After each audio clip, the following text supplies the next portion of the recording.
بسم اللہ الرحمن الرحیم. سمع و بصر.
ہیں اور برے بھی ہوتے ہیں،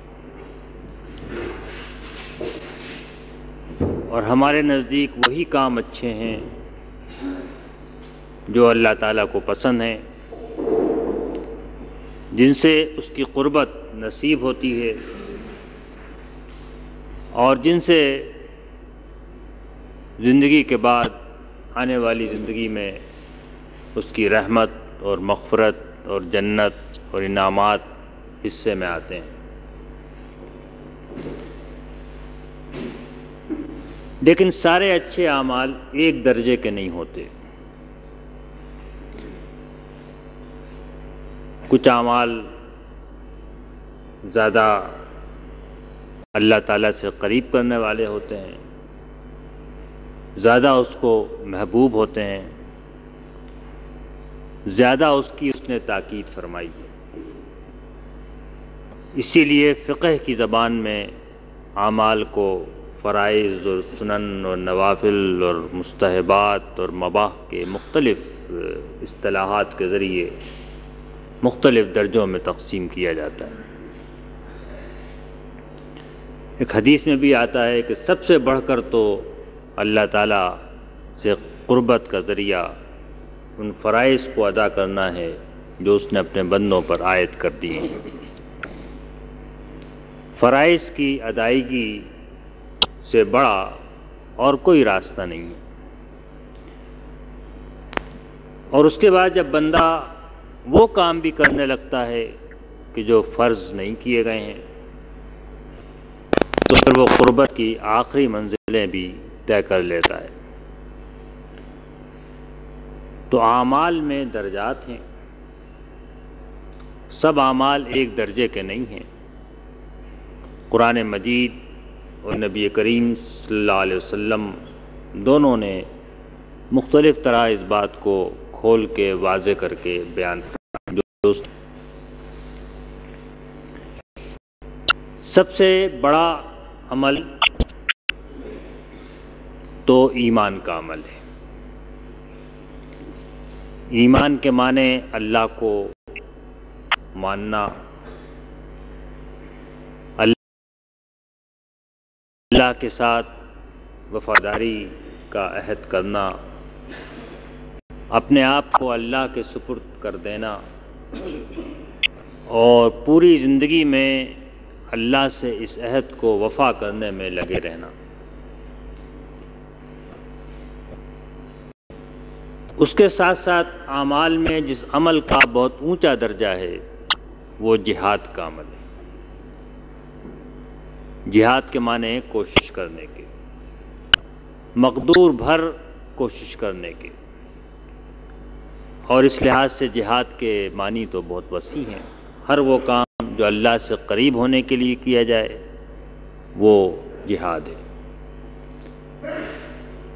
لیکن جہاد ان معنوں میں خاص طور پہ دین کی زبان میں استعمال ہوتا ہے، وہ اللہ کے کلمے کو بلند کرنے کے لیے، اللہ کے کلمے کو غالب کرنے کے لیے اپنی جان لڑا دینا، اپنی جان دے دینا، اپنا مال لگانا، اپنا مال دینا، اور اس راہ میں جد و جہد کرنا۔ بالعموم انہی معنوں میں جہاد کا لفظ قرآن مجید میں استعمال ہوا ہے، اور یہ وضاحت کی گئی ہے کہ یہ وہ عمل ہے جو اللہ کو سب سے بڑھ کر محبوب ہے، جو سب سے زیادہ اللہ سے قریب کرتا ہے۔ یہی بات ہے کہ جو سورہ توبہ کے چند آیات میں اللہ تعالیٰ نے بڑی وضاحت کے ساتھ اور بڑے دل پذیر انداز میں بیان فرمائی۔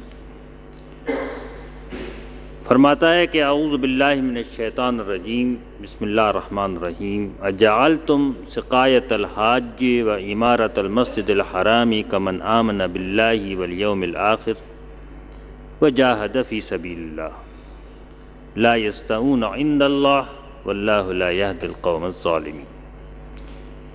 کیا تم نے حاجیوں کو پانی پلانا اور مسجد حرام کو آباد رکھنا، ان کاموں کو اس آدمی کے کام کی طرح سمجھ لیا ہے، بنا لیا ہے، جو اللہ اور یوم آخرت پر ایمان لائے اور اللہ کی راہ میں جہاد کرے؟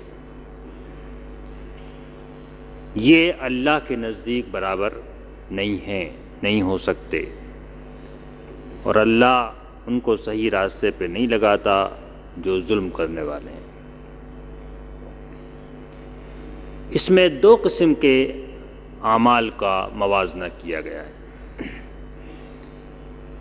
ایک عمل حاجیوں کو پانی پلانا، اور اللہ کا سب سے متبرک، سب سے محبوب مقام یعنی مسجد حرام، اس کو آباد رکھنا، اور دوسرا کام اللہ اور یوم آخرت پر ایمان اور اللہ کی راہ میں جہاد۔ ان دونوں کا ذکر کر کے قرآن مجید فرماتا ہے کہ دونوں اللہ کے نزدیک برابر نہیں ہو سکتے۔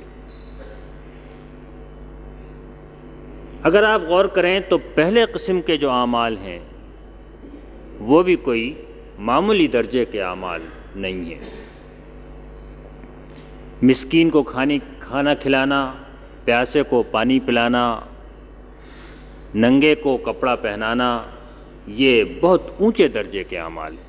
ان کو آپ کم نہ سمجھیں کہ یہ کوئی کم درجے کے اعمال ہیں۔ کسی بھی پیاسے کو پانی پلانا بہت ثواب کا کام ہے۔ یہاں تک ایک حدیث میں یہ آتا ہے کہ ایک شخص یا ایک بدکار عورت جس نے کتے کو پانی پلایا اس کی پیاس بجھا دی، اللہ تعالیٰ نے اس کو بخش دیا۔ تو بندوں کی خدمت کو تو بڑا اجر ہے۔ اور پھر حج پہ نکلنا اور حج پہ جانا، یہ تو خود ایک فی سبیل اللہ کا کام ہے۔ جسے اللہ کی راہ میں حاجی نکلتا ہے، گھر بار چھوڑتا ہے، سفر کرتا ہے، اللہ کے گھر پہنچتا ہے، اس کا چکر لگاتا ہے۔ اگر جہاد کے بعد کسی کام کو فی سبیل اللہ میں واضح طور پر شامل کیا جا سکتا ہے، کیا گیا ہے، تو وہ حج کا کام ہے۔ تو حاجی جو اللہ کی راہ میں نکلے اور وہ پیاسا ہو تو اس کو پانی پلانا تو بہت اونچے درجے کا کام ہے۔ پھر اللہ کے گھر جانا، اللہ کے گھر کو آباد کرنا، عمارت المسجد الحرام کا لفظ اس میں استعمال ہوا۔ عمارت کا لفظ اردو میں تو مکان بنانے کے معنی، مکان کے معنوں میں بھی استعمال ہوتا ہے اور مکان بنانے کے معنوں میں بھی استعمال ہوتا ہے۔ عمرے کا لفظ جو ہم بولتے ہیں وہ بھی اسی سے نکلا ہے۔ اس کے دونوں معنی ہیں، اللہ کے گھر کو آباد رکھنا، اس کی خدمت کرنا، اس میں لوگوں کے لیے سہولتیں فراہم کرنا، اس میں پانی کا، طواف کا انتظام کرنا، اس کو پاک اور صاف رکھنا۔ وہ ہدایت کہ جو اللہ تعالیٰ نے حضرت ابراہیم، حضرت اسماعیل علیہ السلام کو دی تھی، ان طہر بیتی، میرے گھر کو پاک رکھو، للطائفین والعاکفین والرکع السجود، طواف کرنے والوں کے لیے اور اعتکاف کرنے والوں کے لیے اور رکوع کرنے والوں کے لیے، سجدہ کرنے والوں کے لیے۔ یہ سب بھی عمارت کے کام تعریف میں آئے گا۔ اور پھر عمرہ جو کہ خود ایک چھوٹا حج ہے، اللہ کے گھر جانا، اس کا طواف کرنا، اس کی دیوار سے چمٹنا، اس کے در پر جا کر سر جھکا دینا، یہ بھی سب عمارت کی تعریف میں آئے گا۔ یہ بھی کوئی چھوٹے درجے کے اعمال تو نہیں ہیں، بہت عظیم الشان اعمال ہیں۔ ان کو ایک طرف رکھ کر فرمایا گیا ہے کہ کیا تم نے ان اعمال کو اس آدمی کے اعمال کے برابر بنا لیا ہے جو اللہ اور یوم آخرت پر ایمان لائے اور اللہ کی راہ میں جہاد کرے۔ یہاں تو ایک سوال ہے اور یہ اللہ تعالیٰ کا سمجھانے کا، دل میں اتارنے کا، دل کو راغب کرنے کا انداز ہے۔ جواب تو اس نے یہاں پر نہیں دیا ابھی اس آیت کے اندر کہ دونوں میں سے کون سا بڑا عمل ہے، دونوں میں کیا فرق ہے، بلکہ صرف سوال اٹھا دیا ہے کیا ان دونوں کو تم نے برابر سمجھ لیا، اور اس حد تک جواب بھی دیا ہے کہ نہیں، لا یستوون عند اللہ، یہ اللہ کے نزدیک دونوں کام برابر نہیں ہیں۔ ایمان اللہ اور یوم آخر پر، جیسا میں نے کہا، اس کو دل سے ماننا بھی ہے، زبان سے اس کا اعلان بھی ہے، اور عمل سے، اعضاء اور جوارح سے اس کی تصدیق بھی ہے۔ اگر اللہ کو اپنا رب مانا ہے اور یوم آخرت میں جواب دہی پر یقین ہے تو اعضاء اور جوارح کو بھی ایک غلام کی طرح اپنے رب کے مرضی پورے کرنے میں لگا رہنا چاہیے۔ یہ بھی ایمان کا تقاضا ہے۔ ایمان بندے اور رب کے درمیان ایک عہد اور معاہدے کی حیثیت رکھتا ہے، یہ بات بھی اللہ تعالیٰ نے واضح طور پر بیان فرما دی ہے۔ ان اللہ اشتری من المؤمنین انفسهم واموالهم بان لهم الجنہ، اللہ نے مومنین سے ان کی جان اور مال خرید لیے ہیں۔ جو آدمی ایمان لاتا ہے وہ ایک خرید و فروخت کا معاہدہ کرتا ہے اپنے رب کے ساتھ، اور جو کچھ بھی وہ ہے، جیسا کچھ بھی وہ ہے، جتنا کچھ بھی اس کے پاس ہے، وہ سب اپنے رب کے ہاتھ فروخت کر دیتا ہے۔ اب کوئی چیز اس کی اپنی نہیں رہی، دماغ بھی اپنا نہیں رہا، دل بھی نہیں رہا، ہاتھ پاؤں بھی نہیں رہے، سوچ بھی نہیں رہی، مال بھی نہیں رہا، رشتے بھی نہیں رہے، کوئی چیز اپنی ملکیت تو نہیں رہی۔ ایمان لانے کے بعد یہ سمجھنا کہ یہ میرا ہاتھ ہے اور یہ میرا پاؤں ہے اور یہ میرا مال ہے، انسانی زبان میں کہا تو جا سکتا ہے، لیکن واقعی آدمی ایمان لانے کے بعد یہ سمجھے کہ نہیں، یہ میرا ہے اور میری ملکیت ہے، میں اس کو جس طرح چاہے استعمال کروں، یہ ایمان کے سودے کے منافی۔ ایسا ہی ہے کہ دکاندار سودا فروخت کر دے اور پھر اس پہ قبضہ کر کے بیٹھ جائے کہ نہیں، میں تو خود ہی اس کو استعمال کروں گا، تو آپ اس دکاندار کو کیا کہیں گے؟ ایسے ہی ایمان کا معاملہ ہے۔ اور جو آدمی یقین کرے، ایمان لائے کہ ایک دن تو آنے والا ہے، اللہ کے سامنے جواب دینا ہے، اور صبح سے شام تک محسوس نہ ہو کہ کل آنے والی ہے، کل کے لیے اس کو تیاری کرنی ہے، تو یہ ایمان بھی قابل اعتبار ایمان نہیں ہے، اللہ کے نزدیک قابل قبول نہیں ہے۔ قانون و فقہ کی روح سے تو قابل قبول ہوگا، لیکن اللہ کے دربار میں اس کی قبولیت اسی مقام پر ہو گئی جس مقام پر ایمان ہے۔ تو ایمان کے معنی اس معنوں میں کہا گیا کہ یہ ایمان ایک ہے۔ جہاد کے معنی کوشش کرنے کے ہیں، حتی الامکان پوری کوشش کرنے کے ہیں، اور یہاں پر لفظ بڑھایا گیا ہے فی سبیل اللہ، اللہ کی راہ میں۔ تو اللہ کی راہ میں جہاد کے کیا معنی؟ اللہ کی راہ میں جہاد کے معنی صحابہ اکرام رضی اللہ عنہم نے خود نبی کریم صلی اللہ علیہ وسلم سے پوچھے اس کے کیا معنی؟ تو آپ نے فرمایا کہ وہ جہاد جو صرف اس لیے ہو کہ اللہ کا کلمہ بلند ہو، تکون کلمۃ اللہ ہی العلیٰ، کہ اللہ کا کلمہ بلند ہو، وہی جہاد فی سبیل اللہ جہاد۔ اس کے علاوہ کسی اور مقصد کے لیے، جہاں بانی اور جہانگیری کے لیے، مال و دولت کے لیے، آن اور عزت کے لیے، قوم اور قبیلے کے لیے، ان میں سے کوئی جہاد بھی فی سبیل اللہ جہاد نہیں ہے، بلکہ جہاد تو وہی ہے کہ جو صرف اللہ کے کلمے کو بلند کرنے کے لیے ہو، اور صرف اللہ کے لیے ہو، کوئی اور نیت بھی اس کے اندر شامل ہو۔ جہاد کا ہدف بھی اعلاء کلمۃ اللہ ہو، اور دل میں نیت بھی اللہ کی خوشنودی، اللہ کی رضا اور اللہ کے انعام کی ہو۔ تو یہ دو قسم کے اعمال ایک پلڑے کے اندر بھی بڑے بھاری اعمال ہیں۔ پیاسے کو پانی پلانا فی نفس ہی بہت بڑی نیکی ہے، پھر حاجی کو پانی پلانا، اور اللہ کی بندگی کرنا فی نفس ہی بہت بڑی نیکی ہے، کہ اللہ کی خاطر گھر سے نکلنا اور مسجد حرام کو جانا اور اس کا طواف کرنا اور چکر کاٹنا اور اللہ کے گھر میں اعتکاف کرنا اور اس کو آباد رکھنا اور طواف اور نماز اور زکوٰۃ، سجدے اور رکوع سے، یہ بڑے اونچے درجے کے عمل۔ اور دوسرے پلڑے میں وہ ایمان کہ جو اللہ کے نزدیک قابل قبول ہو، اور اللہ کی راہ میں جہاد۔ فرمایا لا یستوون عند اللہ، یہ دونوں اللہ کے نزدیک برابر نہیں۔ پھر فرمایا کہ واللہ لا یہدی القوم الظالمین، ظلم کہتے ہیں کسی چیز کا حق ادا نہ کرنا، یہ ظلم ہے۔ کسی کا حق چھین لینا، یہ بھی ظلم ہے۔ کسی چیز کو ایسی جگہ استعمال کر لینا، یہ رکھ دینا،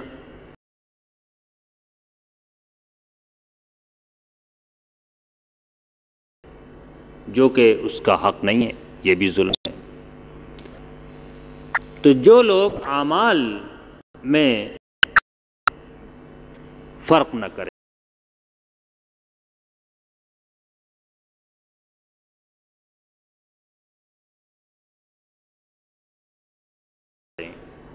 اور اعمال کو ان کے مقام پہ نہ رکھیں، اور جو اعمال کے درجات کو درہم برہم کر دیں، اور چھوٹے چھوٹے اعمال کو بڑے اعمال کے مقام پہ سمجھنے لگیں، تو یہ ظلم ہے۔ اور جو یہ ظلم کریں تو پھر اللہ تعالیٰ ان کو صحیح راستے پہ نہیں لگاتا۔ یہدی کے معنی راستہ دکھانے کے بھی ہیں، یہدی کے معنی راستہ چلانے کے بھی ہیں، یہدی کے معنی کاموں کو ٹھیک کرنے کے بھی ہیں۔ تو پھر اس کے کام ٹھیک نہیں ہوتے، اللہ تعالیٰ اس کو ٹھکانے نہیں لگاتا، صحیح راہ پہ نہیں لگاتا، صحیح راہ پہ نہیں چلاتا۔ پھر فرمایا کہ الذین آمنوا وہاجروا وجاہدوا فی سبیل اللہ باموالہم وانفسہم اعظم درجۃ عند اللہ واولئک ھم الفائزون، جو لوگ کہ ایمان لائے اور ہجرت کی اور جہاد کیا اللہ کی راہ میں، اپنے مالوں سے بھی اور اپنی جانوں سے بھی، بڑا درجہ ہے ان کا، بہت بڑا درجہ ہے ان کا، زیادہ بڑا درجہ ہے ان کا اللہ کے نزدیک، اور یہی لوگ کامیاب۔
یہ بھی قرآن مجید کا انداز ہے کہ وہ آہستہ آہستہ بات کو کھولتا جاتا ہے۔ پہلے تو سوال اٹھا دیا، یہ فرمایا اولئک هم المؤمنون حقا، یہ لوگ صحیح معنوں میں سچے مومن ہیں۔ یہ سورہ الانفال کے شروع میں کہا گیا، جو صورت اس سورہ توبہ سے متصل پہلے ہے۔ آخر صورت میں جا کر کہا گیا کہ الذین آمنوا وہاجروا وجاہدوا فی سبیل اللہ باموالہم وانفسہم والذین آووا ونصروا اولئک هم المؤمنون حقا۔ دونوں جملے ایک ہی جگہ موجود ہیں لیکن دو مختلف اعمال کے ساتھ ہیں۔ جو لوگ ایمان لائے، ہجرت کی، جہاد کیا اللہ کی راہ میں، جنہوں نے اس کو ٹھکانہ دیا، پناہ دی، حمایت کی، مدد کی، یہ لوگ سچے ایمان والے۔ تو یہ فرق نہیں ہے دونوں کے اندر، بلکہ فرمایا دونوں ہی چیزیں حقیقی ایمان کے لیے لازمی اور ضروری ہیں۔ اور اس میں درجہ فرمایا، اب بیان فرمایا۔ پہلے تو جواب یہ تھا کہ لا یستوون، برابر نہیں ہوتے، لیکن یہ نہیں بتایا گیا تھا کھول کے کس کا درجہ بلند ہے۔ حاجی کو پانی پلا، اگرچہ عبارت سے سمجھنے والا سمجھ سکتا تھا کیا بات کہی جا رہی ہے، اس لیے کہ جو انداز بیان ہے وہ بتا رہا ہے کہ اصل چیز تو ایمان اور جہادی ہو سکتا ہے۔ لیکن اب اس بات کو اور کھول کے بڑے دل نشین پیرائے میں، دلاویز پیرائے میں بیان کیا گیا، اعظم درجۃ عند اللہ، یہ ایمان، ہجرت و جہاد کی زندگی جو ہے بڑا درجہ ہے۔ اعظم کے معنی بہت بڑا، سب سے بڑا، جس طرح اللہ اکبر کہتے ہیں اللہ سب سے بڑا ہے، اس طرح زیادہ بڑا بھی اس کا ترجمہ ہو سکتا ہے اور سب سے بڑا بھی ہو سکتا ہے اور بہت بڑا بھی ہو سکتا ہے۔ تو یہ اللہ کے نزدیک جو مقام ہے، درجات ہیں، وہ تو اس پر ہیں، ایمان، ہجرت و جہاد پہ۔ اولئک هم الفائزون، اور کامیابی کا معیار بھی، کامیابی کی کسوٹی بھی یہی ایمان، ہجرت اور جہاد ہے۔ اس کے بعد کیا کامیابی ہے اور کیا درجہ ہے، یہ بھی ایک دل میں سوال ہے، پیاس ہے، ہم جاننا چاہتے ہیں۔ جیسا میں نے کہا قرآن کا یہ اسلوب ہے، یہ بیان ہے کہ وہ آہستہ آہستہ پیاس پیدا کرتا ہے، پھر وہ اس پیاس کو بجھاتا ہے، پھر بھوک لگاتا ہے، پھر اس بھوک کے لیے غذا فراہم کرتا ہے۔ تو پہلے تو سوال اٹھا دیا، کیا یہ دونوں برابر ہو سکتے ہیں؟ نہیں ہو سکتے۔ پھر بیان فرما دیا کہ ایمان، ہجرت، جہاد جو ہے یہ دراصل تفصیل ہے اور ان کا بہت بڑا درجہ ہے۔ اب تو یہ اشتیاق ہے، شوق ہے ہمیں جاننے کا کہ وہ کیا درجہ ہے، کیا ملنے والا ہے ایمان، ہجرت اور جہاد کے نتیجے میں۔ فرمایا یبشرہم ربہم برحمت منہ ورضوان وجنات لہم فیہا نعیم مقیم خالدین فیہا ابدا ان اللہ عندہ اجر عظیم۔ ان کو اللہ تعالیٰ خوشخبری دیتا ہے، ان کا رب ان کو خوشخبری دیتا ہے، بشارت دیتا ہے اپنی طرف سے رحمت کی اور رضامندی اور خوشنودی کی اور باغات کی، جنات کی۔ ان کے لیے ان جنتوں میں ہمیشہ قائم رہنے والی نعمتیں ہیں، وہ ان جنتوں میں ہمیشہ ہمیشہ رہیں گے۔ بے شک اللہ کے پاس جو اجر ہے، اللہ کے پاس تو اجر عظیم۔ یہ بھی بظاہر تو بڑے مختصر الفاظ ہیں، لیکن دل کو کھینچنے کے لیے جتنا سامان ہو سکتا تھا، جتنے انعامات ہو سکتے تھے، دل کی کشش کے لیے جتنا حسن و جمال ہو سکتا تھا، وہ سب کا سب ہجرت اور جہاد کے ساتھ اس آیت کے اندر بیان فرما دیا گیا۔ اور میرے محدود علم کی حد تک قرآن مجید میں کہیں کسی اور مقام پر کسی اور قسم کے اعمال کے لیے اس طرح ان ساری نعمتوں کو جمع نہیں کیا گیا ہے۔ کہیں رحمت کا ذکر ہے، کہیں رضوان کا ذکر ہے، کہیں جنت کا ذکر ہے، لیکن یہ کہ سب کو اکٹھا کر کے اس طرح اور کہیں اعمال کے سلسلے میں میرے علم کی حد تک بیان نہیں کیا گیا۔ پہلے تو فرمایا یبشرہم، بشارت دیتا ہے، خوشخبری دیتا ہے، شادیاں بجاؤ، خوشیاں مناؤ کہ اگر تم نے یہ راستہ اختیار کیا ایمان، ہجرت و جہاد کا، تو اللہ کے پاس کیا کچھ تمہارے لیے ہے موجود۔ تو پہلی بات تو فرمائی رحمت منہ، اللہ کی رحمت۔ اگر یہیں پر بات ختم ہو جاتی اور کچھ نہ کہا جاتا تو یہ بھی کافی تھا، اس لیے کہ جس کی رحمت کی کوئی حد نہیں ہے جو رحمان ہے، اور جس کی رحمت کی مسلسل بارش ہوتی ہے جو رحیم ہے، جو مسلسل رحمت کا برتاؤ کرتا ہے، اور جس نے رحمت کا صرف ایک حصہ دنیا میں تقسیم کیا ہے، تو جانور اپنے بچوں کے ساتھ محبت کرتے ہیں اور والدین اپنے بچوں کے ساتھ کرتے ہیں، انسان انسان پر رحم کھاتا ہے، اور 99 حصے اس نے آخرت کے لیے رکھے ہوئے ہیں۔ تو یہ رحمت جو ہے اگر اسی کی بات وہ کرتا تو یہ بھی کافی تھی دل کو کھینچنے کے لیے رحمت۔ اس کے بعد اس میں اضافہ فرمایا وہ رضوان، یہ بھی رحمت ہی کا ایک جلوہ ہے کہ پھر وہ خوش ہو جائے گا، راضی ہو جائے گا۔ رضی اللہ عنہم ورضوا عنہ، اللہ ان سے راضی ہو جائے گا، وہ اللہ سے راضی ہو گئے، خوش ہو جائے گا۔ اللہ کی رضامندی اور خوشنودی سے بڑی کیا نعمت ہو سکتی ہے؟ اور پھر اللہ کی خوشنودی جس پیرائے میں، جس صورت میں ملے گی، وہ جنتوں کی صورت ہے۔ جنتوں کی تفصیل تو بہت بیان ہوئی ہے اور ہو سکتی ہے۔ اللہ تعالیٰ نے خود بھی بیان فرمایا وہاں لباس ہوں گے ریشم کے، دیبا کے، حریر کے، اطلس کے، اور وہاں پر کھانے ہوں گے، میوے ہوں گے، محلات ہوں گے، صحبتیں ہوں گی، حسن و جمال ہوگا، یہ سب کچھ تو ہوگا۔ لیکن یہاں پر تو بڑے تھوڑے الفاظ کے اندر اس نعمت کی دو کیفیتوں کی طرف اشارہ فرمایا گیا ہے۔ لہم فیہا نعیم مقیم، جو بھی نعمتیں ہیں، فی الحال یہ تو چھوڑیں کہ وہ نعمتیں کیا ہیں، وہ تو رب دے رہا ہے جو کچھ بھی دے گا، لیکن وہ قائم رہنے والی نعمتیں، ختم ہونے والی نہیں ہیں، مٹنے والی نہیں ہیں، ان کو فنا و زوال نہیں ہے۔ اس دنیا کی جن نعمتوں کے پیچھے آدمی دوڑتا ہے، رات دن محنت کرتا ہے، ٹکا ٹکا جوڑ کے بینک بیلنس بناتا ہے اور مکان کی تعمیر کرتا ہے ماربل سے اور پتھروں سے لا لا کے، یہ سب تو فنا ہونے والے ہیں۔ یہ خود بھی نہ فنا ہو تو ایک سانس کی تعلق ہے ان کے ساتھ، سانس نکلی اور نہیں آئی، ہر چیز تو چھن جائے گی۔ جو بھی محنت کی دن عمر بھر کی محنت جو ہے وہ اب ہاتھ قابو میں نہیں رہے گی۔ یہ ہاتھ رہے گا لیکن وہ چیک بک پہ دستخط نہیں کر سکتا، وہ جیب رہے گی لیکن آدمی ڈال کے اس میں سے ایک پیسہ نہیں نکال سکتا، اور محل اسی طرح بنا رہے گا، اس میں اب سو نہیں سکتا، اس کو تو جا کر 2 گز گڑھے کے اندر جا کے سونا ہے۔ تو یہ نعمتیں جتنی بھی ہو جائیں یہ سب زوال پذیر ہیں، یہ ختم ہونے والی۔ لہم فیہا نعیم مقیم، لیکن جنت کی جو نعمتیں ہیں یہ تو ہمیشہ قائم رہنے والی۔ اکلھا دائم وذلھا، کھانا پینا ہے وہ بھی ہمیشہ کے لیے ہے، سائے ہیں وہ بھی ہمیشہ کے لیے ہے۔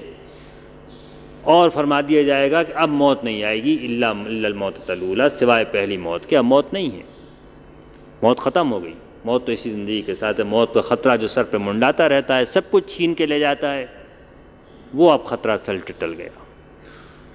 اور خالدین فیہا ابدا، نعمتیں ہی ہمیشہ کے لیے نہیں ہیں بلکہ رہنے والے بھی اس میں ہمیشہ رہیں گے۔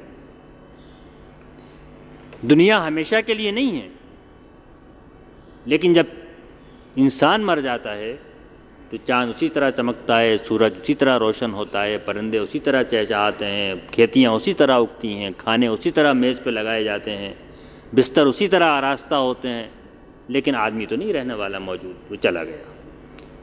تو یہ ہمیشہ تو نہیں، لیکن بہرحال آدمی کی موت کے بعد یہ باقی رہتی ہیں، لیکن وہ اس سے فائدہ نہیں اٹھا سکتا۔ تو یہاں پر دونوں طرف سے ضمانت دے دی گئی ہے کہ نعمتیں بھی ایسی ہیں کہ جو ہمیشہ باقی رہنے والی ہیں، اور نعمتوں سے فائدہ اٹھانے والے بھی اس میں ہمیشہ رہیں گے، خالدین فیہا ابدا۔ اب اور کیا چیز چاہیے؟ رحمت بھی ہے، خوشنودی بھی ہے، جنت کی نعمتیں بھی ہیں جن کی تفصیل یہاں پر نہیں ہے۔ فرمایا گیا ہے کہ نہ آنکھ نے دیکھا، نہ کان نے سنا، نہ دل سوچ سکتا ہے، وہ نعمتیں ہیں، وہم و گمان میں نہیں آ سکتی آدمی کی۔ اور سب سے بڑی نعمت تو یہ ہے کہ جو چاہے گا وہ مل جائے گا، کوئی خواہش ہوگی پوری ہو جائے گی۔ یہاں تو 1000 خواہشیں ہوتی ہیں جن پہ دم نکلتا ہے، اور 1000 خواہشیں پوری نہیں ہوتی صبح سے شام تک، وہاں تو ہر خواہش پوری ہو جائے گی۔ ان اللہ عندہ اجر عظیم، یہ سب کچھ بھی بہت بڑا اجر ہے، اور پھر اللہ کے پاس جو کچھ ہے آدمی تو جانتا نہیں ہے۔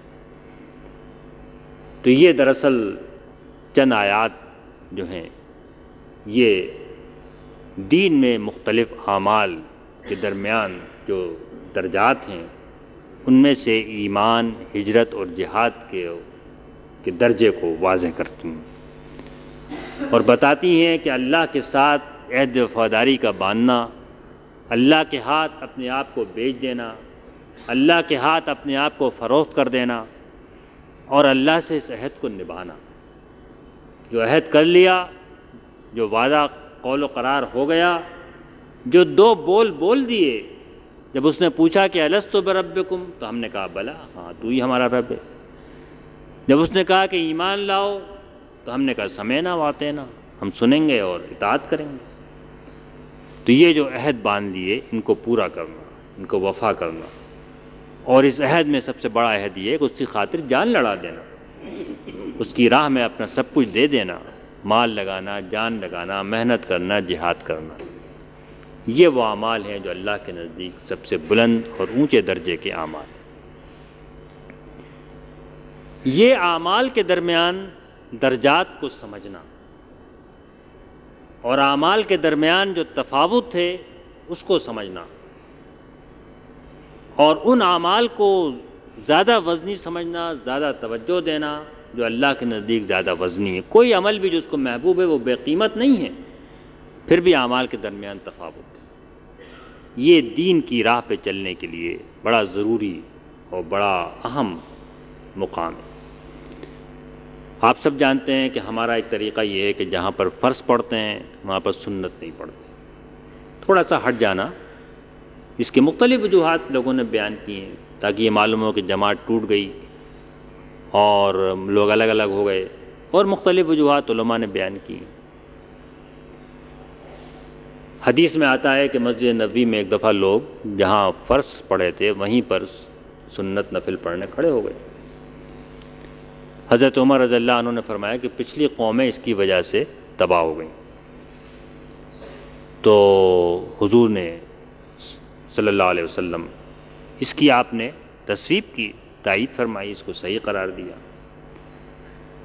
اور اسی کی وجہ سے شاید یہ ہمارے ہاں روایت، روش، طریقہ پڑ گیا ہے کہ آدمی تھوڑا سا حرکت کر جائے، ہل جائے، الگ ہو جائے، تاکہ معلوم ہو جائے فرض جو ہے وہ سنت سے ممیز و ممتاز ہو جائے۔ لیکن حضرت عمر کے الفاظ تو بڑے سخت ہیں کہ قومیں تباہ ہو گئیں، فرض کی جگہ سنت پڑھنے سے قومیں کیسے تباہ ہو جائیں گی، یہ بات تو سمجھ میں نہیں آتی۔ لیکن اگر ہم اس کے معنی کو پھیلائیں اور اس کی گہرائی میں جائیں تو اگر اعمال کے درمیان جو درجات ہیں، وہ فرائض اور سنن اور نوافل اور مستحبات کے درمیان جو فرق اللہ تعالیٰ نے ملحوظ رکھا ہے اور حضور نے رکھا ہے، ہمارے فقہاء علماء نے رکھا ہے، اس کو آدمی درم برم کر دے اور نفل کو فرض کے برابر کرے اور فرض کو بھول جائے، تو پھر اس کے بعد امت تباہی کے راستے پر جاتی ہے۔ اس لیے کہ زندگی کا نظام تو جب بھی صحیح قائم رہتا ہے کہ اعمال اپنے صحیح مقام پر قائم رہیں۔ امت کی زندگی اپنے مقصد سے وابستگی، اپنے مقصد کے لیے جستجو، اس کے لیے آرزو اور تمنا، اور اس کی راہ میں ہجرت اور جہاد، اس سے امت کی زندگی وابستہ ہے۔ اور جب چھوٹے چھوٹے اعمال اس کے مقام پر آ کر کھڑے ہو جائیں،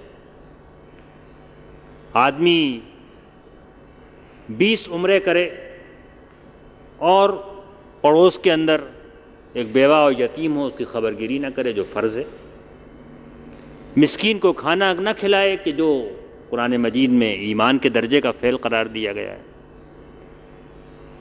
تو پھر اس کے معنی یہ ہے کہ نظام درم برم ہو گیا۔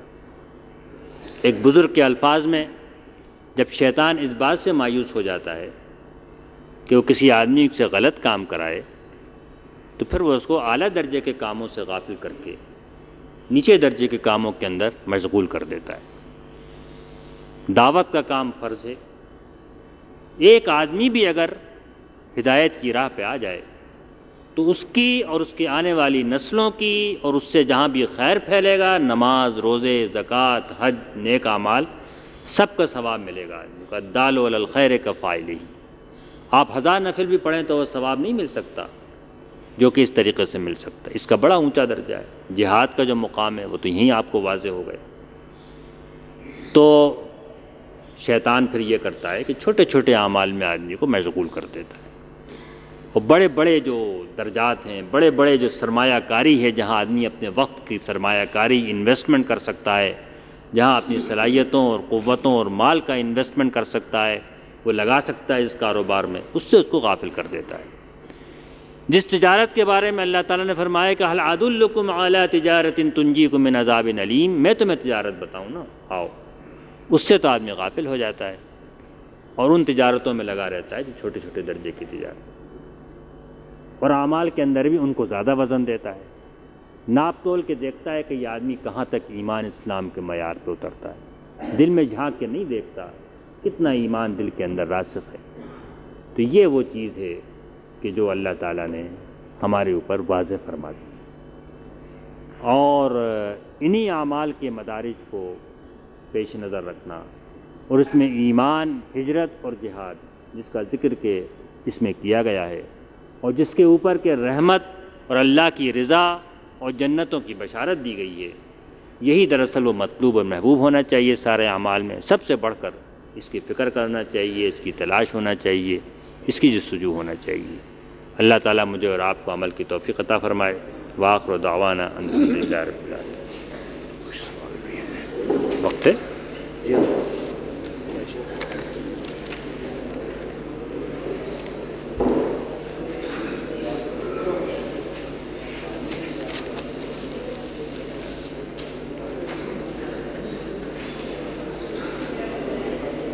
بسم اللہ الرحمن الرحیم۔ سوال کیے گئے ہیں دو۔ ایک سوال یہ ہے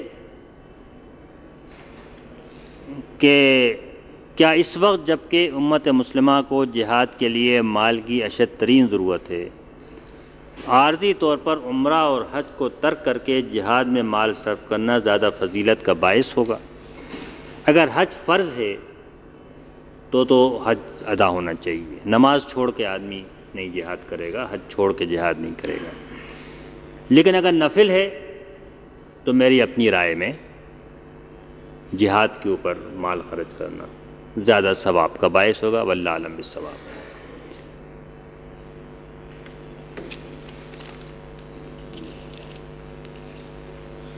ایک بھائی کا سوال ہے کہ تبلیغی جماعت اور جماعت اسلامی میں کیا فرق ہے، جبکہ ان میں سے بعض زندگی بھر کے لیے مہاجر ہو چکے ہیں اور بعض کئی سال تبلیغ میں لگے ہوئے ہیں۔ تبلیغی جماعت اور جماعت اسلامی میں فرق کسی دو چار جملوں کے اندر واضح کیا جائے گا تو واضح بھی نہیں ہوگا، اور میں مختلف جماعتوں پر رائے زنی تبصرے کو سید مودودی کی اسوے کی روشنی میں کچھ بہت بہتر کام بھی نہیں سمجھتا۔ جو شخص بھی اپنی فہم کے مطابق دین کا کام کر رہا ہے، ان کے الفاظ میں دین کا کام کوئی دکانداری نہیں ہے، تجارت نہیں ہے۔ وہ انشاءاللہ اگر نیک نیتی سے، اخلاص سے، صحیح راستے پر ہے، صحیح منزل تک لے جانے والا ہے تو اس کو اجر ملے گا، اور کہیں یہ راستے جو ہیں وہ مل جائیں گے۔ زندگی بھر کے لیے کام کرنے کا معنی یہی نہیں ہے کہ آدمی چلے کھینچے اور گھر سے نکل کھڑا ہو، بلکہ جو آدمی پوری زندگی دین کے لیے وقف کر دے، اور دین کے اگر آدمی بیوی بچوں کے لیے کماتا ہے یہ بھی اللہ کے نزدیک محبوب ہے، اگر آدمی بیوی بچوں کی خبرگیری کرتا ہے یہ بھی اللہ کے نزدیک محبوب ہے، اور دین میں کوئی ایسا غیر متوازن زندگی نہیں بتائی گئی ہے اس میں آدمی ایک کام چھوڑ کے سارا کام اسی کے لیے کر دے۔ تو جو لوگ کہ زندگی بھر اللہ کے دین کی اقامت کا کام کر رہے ہیں وہ بھی اسی کی تعریف میں آتے ہیں۔ تشریف فرمائیے کہ انشورنس سود کی ایک قسم ہے، کیا یہ کام کرنا جائز ہے؟ بیمہ زندگی جائز ہے یا نہیں ہے؟ میں جن علماء پر اعتماد کرتا ہوں اور جو رائے کہ مجھے صحیح لگتی ہے وہ یہی ہے کہ انشورنس بھی سود کی ایک قسم ہے، اس کا کام کرنا جائز نہیں ہے، اور زندگی کا بیمہ بھی نہیں کرانا چاہیے۔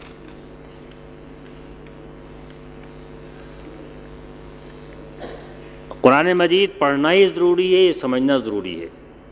کوئی مسلمان جو عربی زبان میں قرآن حکیم نہ پڑھ سکتا ہو اور اللہ کی اس نور ہدایت کو اردو میں پڑھ کر سمجھنے کی کوشش کرتا ہے اور اپنی بساط کے مطابق عمل بھی کرتا ہے تو کیا اس کو ثواب میں کمی بیشی ہوگی یا اس کو عربی نہ جاننے کا گناہ ہوگا؟ دیکھیے، اس میں پہلی بات تو یہ ہے کہ ایک تو عربی نہ پڑھ سکنا، اگر اس کی وجہ یہ ہے کہ اسے سیکھنے کی کوشش نہیں کی، پڑھنا نہیں سیکھا، تو میں سمجھتا ہوں کہ یہ قابل مواخذہ بات ہے۔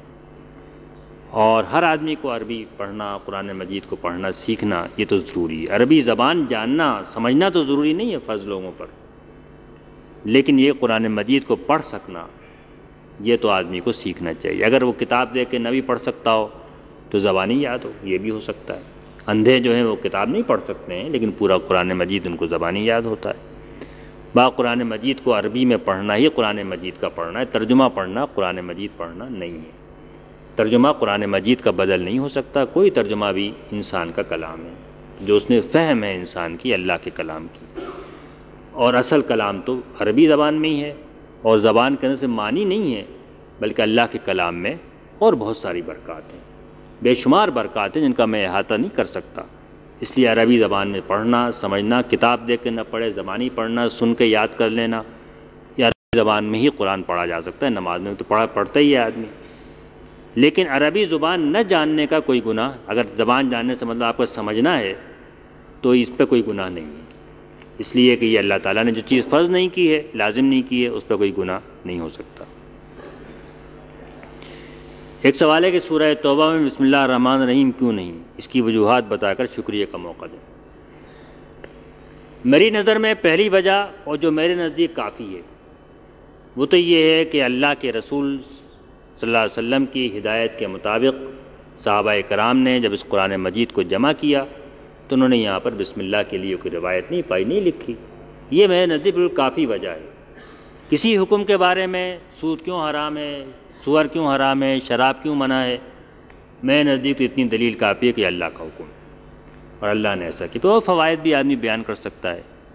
تو لوگوں نے بہت ساری چیزیں بیان کی ہیں، مثلا ایک بات یہ گئی کیونکہ اس کے اندر برت کا اعلان ہے اور اعلان غضب ہے، اس لیے اس کا آغاز بسم اللہ سے نہیں ہوا ہے، اور بہت ساری وجوہات تلاش ہو سکتی، لیکن ہماری اپنی تلاش کر کے اس پر ہم چسپاں کریں گے کہ یہ وجوہات ہیں۔ صحابہ نے بیان نہیں کی ہے، لیکن صحابہ نے اسی طرح قرآن کو ترتیب دیا ہے، اور میرا طریقہ تو یہ کہ ان معاملات کے اندر احکام کے اور ان چیزوں میں کہ جو انہوں نے کر دیا ان کا کرنا ہی ہمارے لیے بہت کافی۔ وقت لگے گا اس کو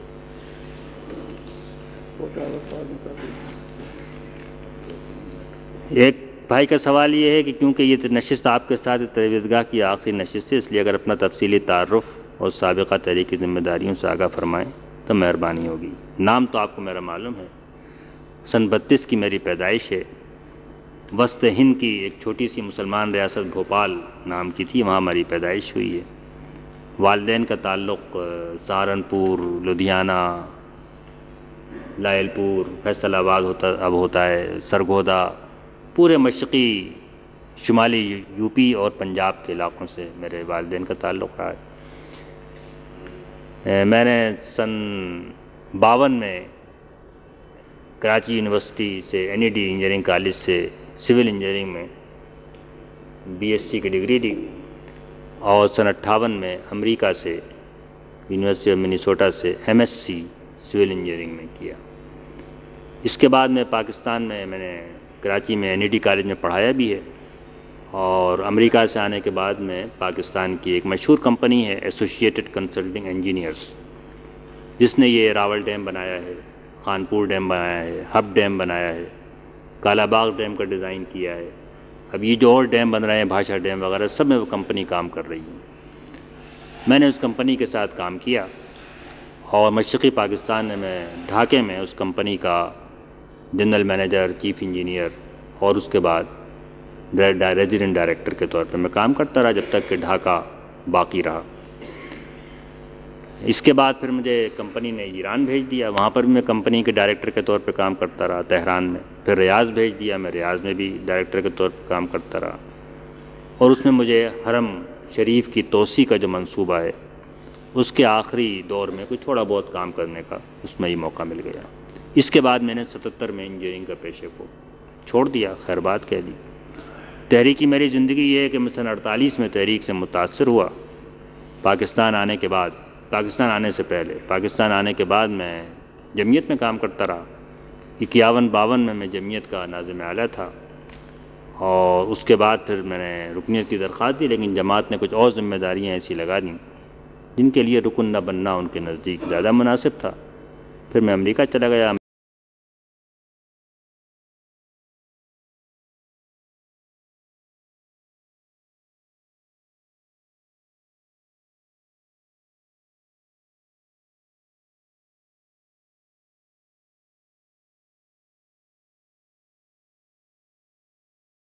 من الشيطان الرجيم بسم الله الرحمن الرحيم اللهم نسألك بأننا نشهد أنك أنت الله الأحد الصمد الذي لم يلد ولم يولد ولم يكن له كفوا أحد. اللهم نسألك رضاك والجنة ونعوذ بك من سخطك والنار، ونعوذ بك من سخطك والنار. اللهم اجعلنا من الموحدين، اللهم اجعلنا من أهل التوحيد، من الذين يقولون لا إله إلا أنت، لا حول ولا قوة إلا بك. اللهم تقبل منا صلاتنا وركوعنا وسجودنا وأعمالنا. اللهم تقبل منا دعاءنا، واجعلنا يا رحمن يا رحيم من المقبولين، من المحبوبين، من الربانين، من الصادقين الصابرين. يا رحمن يا رحيم يا رب العالمين. أنت رب المستضعفين، فتقبل منا أعمالنا ودعاءنا. اللهم اغفر لنا وارحمنا، واغفر لنا وتب علينا وسامحنا. اللهم إنك أنت عفو تحب العفو فاعف عنا. اللهم فاعف عنا. اللهم اغفر لنا وارحمنا. أنت الرحمن، أنت الرحيم، أنت رب العالمين، أنت ربنا فتقبل منا. اللهم ارحم والدينا، اللهم ارحم والدينا ووالدي والدينا ومن له فضل علينا في الدنيا والآخرة. اللهم اغفر لجميع موتى المسلمين الذين شهدوا لك بالوحدانية ولنبيك بالرسالة وماتوا على ذلك. اللهم تقبل منهم. اللهم أنزل على قبورهم الضياء والنور والفسحة والسرور يا رحمن يا رحيم. اللهم قو إيمان إخواننا وأخواتنا في فلسطين. اللهم قو إيمانهم في فلسطين وانصرهم على عدوهم عدوك عدو الدين برحمتك عليهم يا كريم.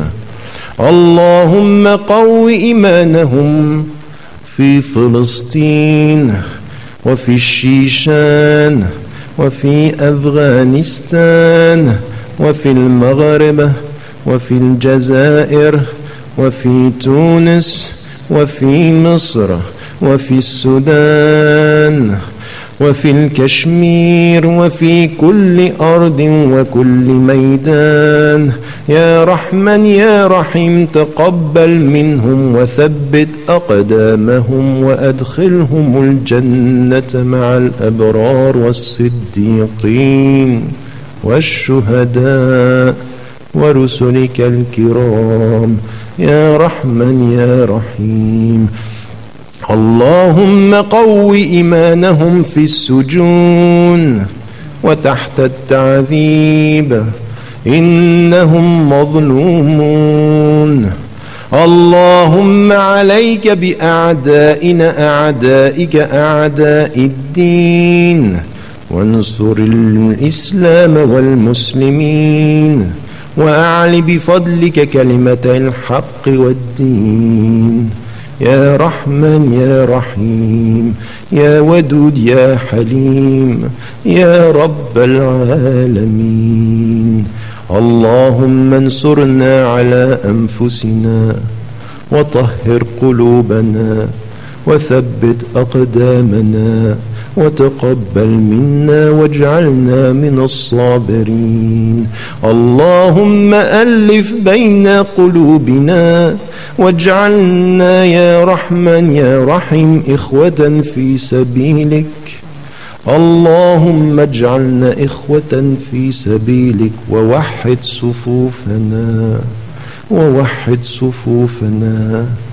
اللهم نسألك حبك وحب من يحبك والعمل الذي يبلغنا حبك. اللهم نسألك حبك. اللهم نسألك حبك. اللهم اجعلنا من المحبوبين. اللهم اجعلنا من المحبوبين. اللهم اجعلنا نخشاك كأننا نراك. اجعلنا من المحبوبين. اللهم نسألك حبك وحب من يحبك والعمل الذي يبلغنا حبك. يا رحمن يا رحيم يا ودود يا ودود يا ودود. يا الله تقبل منا واستجب دعاءنا وطهر قلوبنا وطهر قلوبنا وطهر قلوبنا. وصل اللهم على سيدنا محمد صلوات ربي عليه وسلم وعلى آله وصحبه وسلم تسليما كثيرا. سبحان ربك رب العزة عما يصفون وسلام على المرسلين والحمد لله رب العالمين.